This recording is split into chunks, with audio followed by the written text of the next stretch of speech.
Hello and welcome to video 6. In this video we'll be looking at algebra and algebraic notation.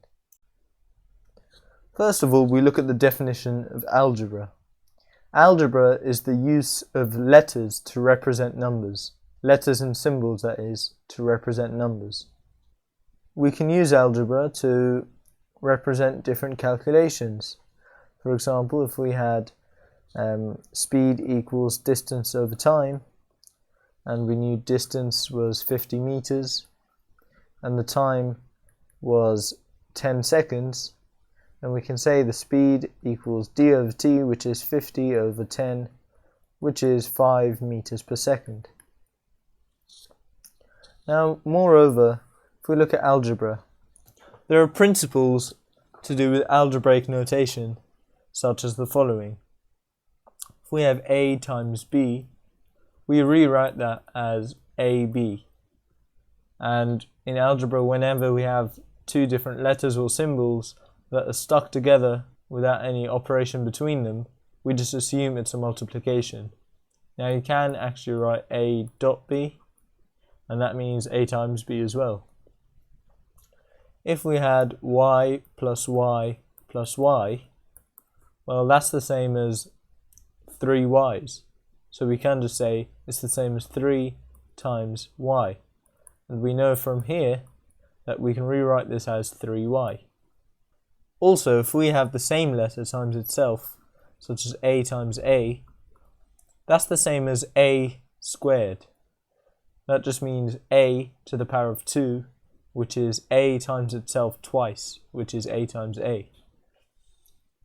If we had a times a times a, that would just be a cubed.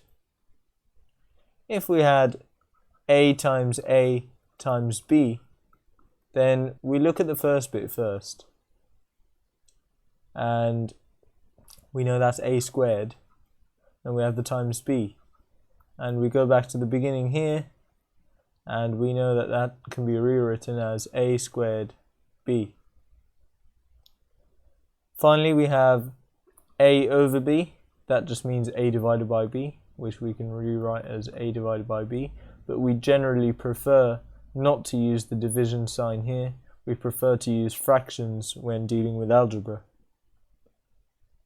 And finally we have brackets. So if we have 2 times a plus b, then this 2 applies to the a and it applies to the b. So we can essentially split this down here within an imaginary line, and we can say there's a 2a, 2 times a, plus a 2b, which is the 2 times b.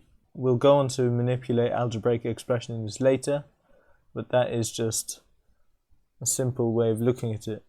Finally, try not to use decimals when representing coefficients. Now, a coefficient is the number before a letter. So if we had 3a, then the coefficient is 3 because we have 3 times a. Now try not to use decimal coefficients. So if we had 0.2a, we could just use 1 over 5a, or indeed a over 5. Now an example of an algebraic scientific formula is E equals mc theta. Notice we're using letters to represent our numbers. E is the energy, m is the mass, c is the specific heat capacity, and theta, this is a Greek letter. Here it represents the change in temperature, and in fact we can rewrite this as delta E equals mc delta theta. And that's just the same equation. You don't need to know this specific equation. Now if we looked at a mathematical formula, and this specific formula is for the specific heat capacity of a substance, so if we have delta E equals mc delta theta, well, this might look confusing at first, but delta means the change in, it's a Greek letter that means the change in, so delta E means the change in E. E, we would be told in the question, is energy. So delta E equals the change in energy. M is the mass in kilograms. Energy, by the way, was given in joules. C is the specific heat capacity, which is given in joules per kilogram per degree Celsius. And delta theta, well, we'd be told that theta is the temperature, so therefore delta theta is the change in temperature, and that's given in degrees Celsius or degrees Kelvin. If we were given values such as the change in energy equals 1200 joules, the mass is 3 kilograms, the specific heat capacity we don't know, and the change in temperature is 8 degrees Celsius. Well, we can plug that in, we can substitute it into the equation. So 1200 equals m, which is 3, times c, which we don't know, times the change in temperature, which is 8 degrees. Well, 3 times 8 is 24, so 1200 equals 24 times c. Now 1200 equals 24c, and by logical reasoning we won't go into the algebraic manipulation as such now, but if we have 1200 equals 24 times something, perhaps you can tell that c equals 50, because 50 times 24 gives 1200, and 50, the units here are joules per kilogram per degree Celsius. Finally, one very important thing with algebra is we have the multiplication sign and we also have x.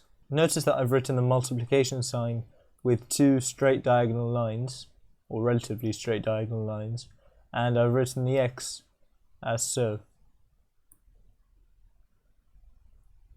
And you can either write it like that, some people write it like this, just make sure they are touching and it looks like an X. Now this helps us differentiate between X and multiplication, and here you can obviously see I have X times X, which I can rewrite as X squared. Thank you very much for watching. Please subscribe for more maths videos.